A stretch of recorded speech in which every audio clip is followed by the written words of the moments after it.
काकबंधरे हाथीपल आतंकरे अंचलवासी एही घटना को नहीं स्थानीय अंचल में चांचल्य सृष्टि होईछि।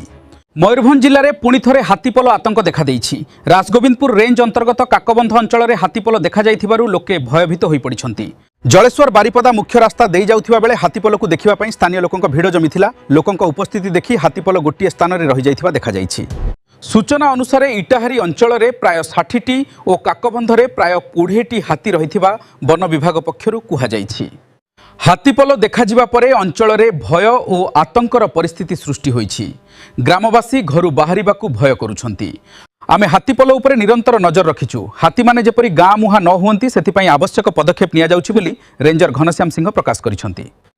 वन विभाग पक्षरु सतर्कतामूलक व्यवस्था ग्रहण करा जाइथिबा बेले लोकमानंकु मध्य सचेतन रहिबाकु परामर्श दिया जाइछि।